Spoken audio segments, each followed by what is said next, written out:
flood control, pasimunuan mo po, ang subsuban, ka-event, Okay, word of the day, subsuban. Again, maganda yung naging talakayan when Justice Ko question, yung issue na naman dyan sa mga unprogrammed funds.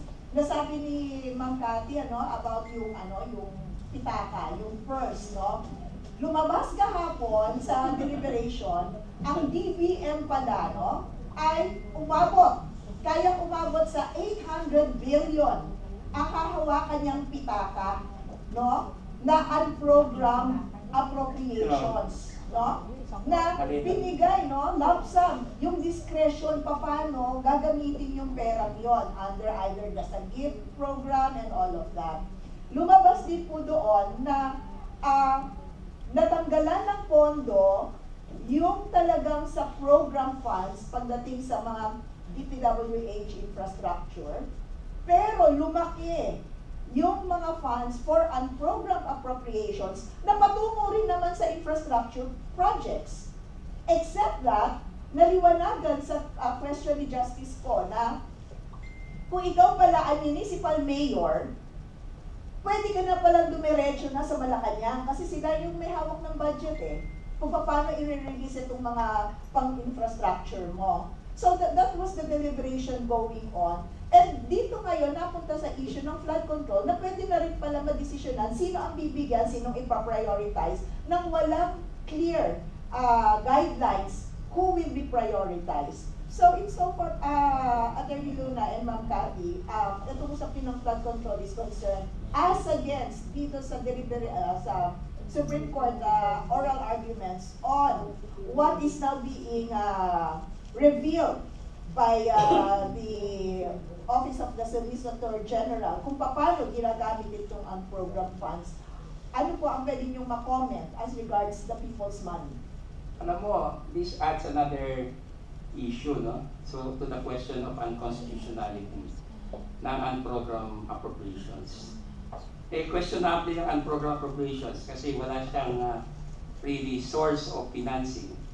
At saka, grant prone ito Ngayon, merong na-reveal dito sa oral argument na yung mga local government units can go directly to Malacanang to seek funds for their flood control. This may violate the local government code on the autonomy of local government units because this renders them vulnerable to politicking by Malacanang or by the President. Pwede silang hawakan sa leeg with the funds. Hindi ito tama. Secondly, there may be transparency issue and accountability. Ano ang parameters na ginagamit para mag-release ka ng pondo sa LGUs? Is it the part of the local government support fund or it's another one? Kasi wala pang basihan yan Ano ang criteria ngayon? Ano yung sinasabi natin sa DBM na menu? May menu ba na nilabas ang DBM dito? Is there a memorandum issued by DBM kung paano i-release?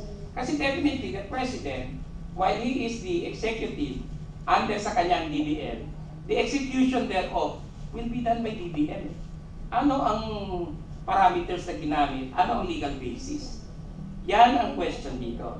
Kaya siguro, without advancing yung aking idea, probably tinanong ni Justice Ko yan because he's seeing some problems. Kasi hindi naman niya tatanungin yan kung wala knowing the justices of the Supreme Court, marami silang alam na hindi natin alam. So, baka ganon. Kasi wala akong nakitang precedence except yung local government support fund.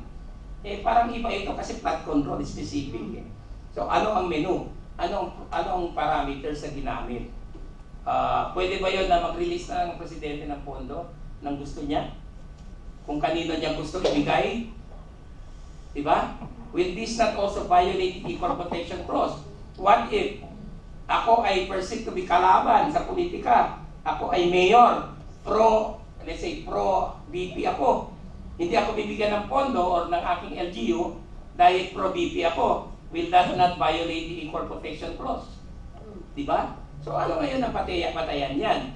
This is susceptible to possible abuse by Malacanang of the funds, which are people's money, hindi ito pera ni President Marcos Jr.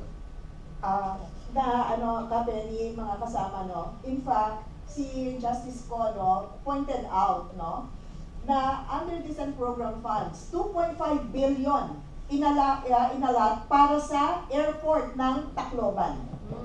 Which until now, sabihin ko po sa inyo, hindi pa ho natatapos. Wow. And 1 billion para sa pag-i-improve ng Lawag Airport.